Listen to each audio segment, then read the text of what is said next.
Muy buenos días, esto es Óptica, comentarios más allá de lo evidente. Mire, el Partido de Acción Nacional está prácticamente desmoronándose, se está derrumbando el partido a nivel nacional y pues todo por sus mismos líderes. Vamos a recordar brevemente la historia del Partido de Acción Nacional. Si usted recuerda, los empresarios de Nuevo León en el pasado eran un grupo poderoso que influenciaba para que se designara presidente de la República. Y hablamos de los capitanes de empresa como Eugenio Garzazada y otros que conformaban este grupo, Grupo Monterrey. Este grupo tenía su participación política muy definida, defendían sus intereses muy propiamente, con inteligencia, por cierto, porque el grupo, a través de Cervecería Cuauhtémoc y otras empresas, se adelantaron al espíritu del artículo 123 de la Constitución Federal de la República, que precisamente habla de los derechos de los trabajadores. Ellos les dieron casa, o sea, vivienda a sus trabajadores desde antes de que lo exigiera la Ley Federal del Trabajo. Era una táctica psicológica, hacían pensar a los empleados que eran parte de la empresa, que eran como condueños de la empresa. Y este tipo de estrategia les funcionaba muy bien, porque por 20, 30 años de trabajo les daban un reloj barato, un papel firmado, y la gente se sentía muy bien con esos reconocimientos. La verdad es que tenían sus fuertes intereses como empresarios. Ellos se enfrentaron al gobierno, sobre todo al gobierno de Lázaro Cárdenas, cuando aquella famosa reforma a la educación, los empresarios se opusieron en forma así clara, directa y fuerte, quemando incluso libros en las calles de Monterrey. Hablamos de los años, según la historia, de los años 40, por esos rumbos, por esas fechas, poquito antes de los 40, Lázaro Cárdenas estaba en el gobierno. Acuérdese usted que el general Lázaro Cárdenas fue el primero que impuso el sexenio en este país. De tal manera que los empresarios, escondidos a través de las sociedades de padres de familia, hicieron esta guerra al gobierno en contra de la reforma educativa. Lázaro Cárdenas se molestó tanto que vino a Monterrey y les dijo a los empresarios que de seguir con su actitud iban a provocar un enfrentamiento con el gobierno federal. Se fueron un poco para atrás los señores empresarios, se replegaron.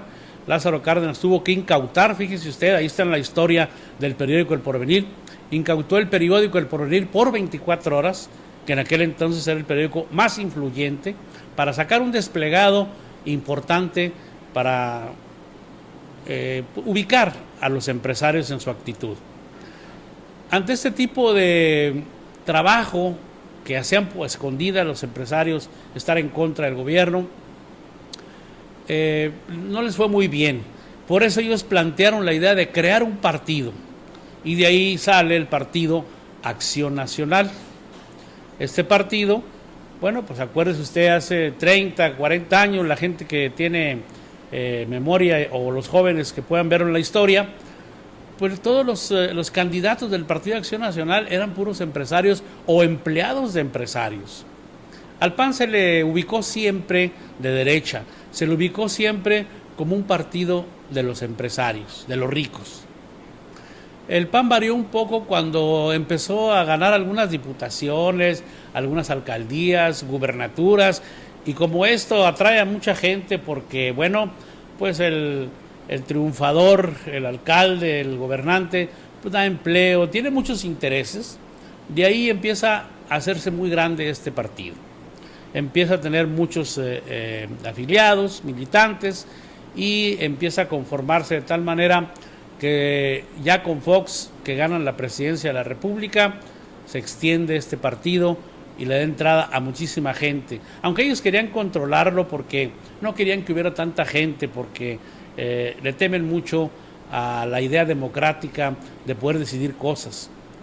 Les interesa manejarse más cerradamente. Bueno, los antiguos panistas, ahorita los panistas modernos ya juegan a la democracia, pero la verdad es que su origen sigue siendo una sombra para ellos. Hay gente muy hábil como Fernando Larrazábal, que vino a secuestrar aquí al PAN prácticamente, este oaxaqueño que llegó y empezó a meterse en política y a engordar el partido con pura gente que le ofreció trabajo, etcétera, y eso lo llevó a la alcaldía de San Nicolás de los Garza, a Monterrey, y bueno, ahorita es diputado federal y hizo una gran fortuna después de que vino, pues como dicen por ahí, con una mano atrás y otra adelante, con beca para estudiar en el tecnológico, por no tener dinero para pagarlo. Muchos panistas se han enriquecido a través de la política, hay muchos ejemplos. Bueno, ahora, después de esta evolución de dos presidentes panistas, Vicente Fox Quesada y Felipe Calderón, el partido empieza a derrumbarse por problemas internos. El señor Cordero, Ernesto Cordero, que fue candidato interno para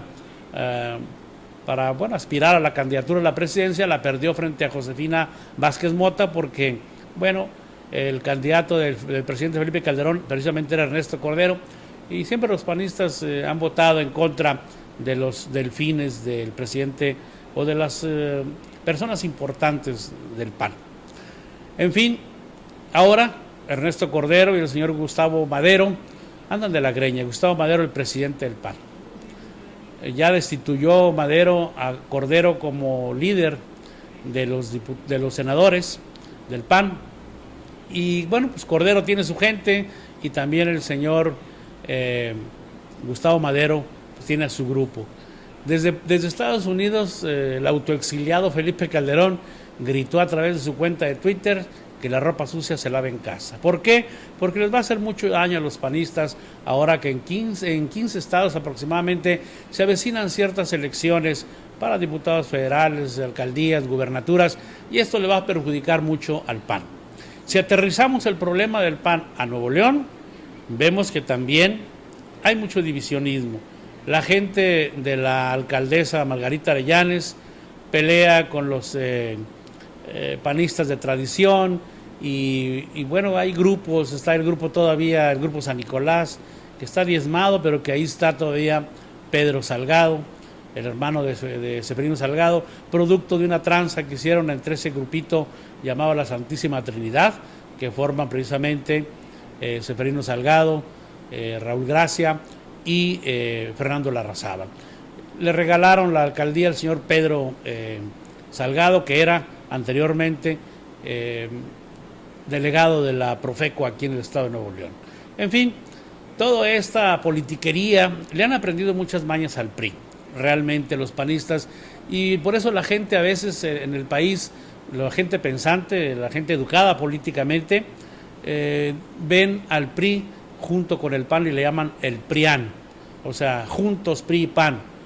¿Por qué es el problema de Cordero con el señor Gustavo Madero? Aparte de sus intereses politiqueros, el asunto es que ven a Gustavo Madero muy cargado hacia el PRI, muy servilista y obediente hacia Enrique Peña Nieto. Cada quien sabe por qué. Acuérdense también que Fox, el que fue presidente y cabeza de los panistas, también fue a felicitar y a barbear a Enrique Peña Nieto. ¿Qué se puede esperar? Pero ¿sabe usted qué hay detrás de todo esto? No es un reconocimiento a la labor de Enrique Peña Nieto en la presidencia. No es eso. Los panistas que más cola tienen que les pisen, los panistas más emproblemados, los panistas más pillos, son los que se acercan al señor Enrique Peña Nieto, porque es el que tiene el poder en este momento, y tienen un miedo enorme de que los vayan a detener. Ya empezaron a abrir una denuncia en contra de Nava, el que fue presidente también del PAN y que estuvo en Pemex. Ya abrieron una denuncia penal en Nueva York y tienen miedo los demás panistas que tienen cola que les pisen de que Peña Nieto los pueda meter a la cárcel como lo hizo con el Bester Gordillo. De modo que todos aquellos que van de servilistas con el señor Enrique Peña Nieto, ya sabe usted por qué. Aquí lo que hay que contabilizar es qué está pasando en el PAN y qué va a pasar. Por lo pronto se empieza a derrumbar el PAN nacionalmente y aquí localmente, pues con los que existen, que son muy pocos y muy mediocres, empezando por la alcaldesa de Monterrey, el alcalde de San Nicolás, el de Santa Catarina. No hay muchos a quien irle porque el que está en Juárez, Ambriz, no es precisamente el PAN, jugó con el membrete del PAN, pero es setemista. No sabemos de qué color sea el señor Ambriz, pero son pocos los panistas que aquí en Nuevo León quedan de respeto. Yo creo que de los pocos está el señor Fernando Elizondo, y quién sabe, pues le paramos un poco de contar porque se cuentan con los dedos, ya no de las manos, sino de una mano, las personas que son respetables aquí en Nuevo León del PAN. Pues ojalá y no sea el fin de este partido, que ya se ve bastante diezmado. Ojalá y pueda reivindicarse ante la ciudadanía, que no ha podido a lo largo de su trayectoria, porque el PAN conquista una alcaldía, una gubernatura o la presidencia misma y difícilmente lo repiten. Es decir, la gente confía en ellos, los ve como gobiernan y ya no vuelve a votar por ellos. Es raro que vuelvan a votar por ellos, aunque a veces llegan nuevos y hábiles políticos con mercadotecnia, como el señor Fox, y vuelven a engañar a la gente, pero al paso de tanto tiempo, la gente ya no está creyendo en ellos. Yo le agradezco a usted que me haya escuchado, que me haya visto a través de Canal 30, y bueno, pues estamos aquí mañana en este mismo segmento de Rodando Noticias, en Óptica, Comentarios Más Allá de lo Evidente. Buenos días.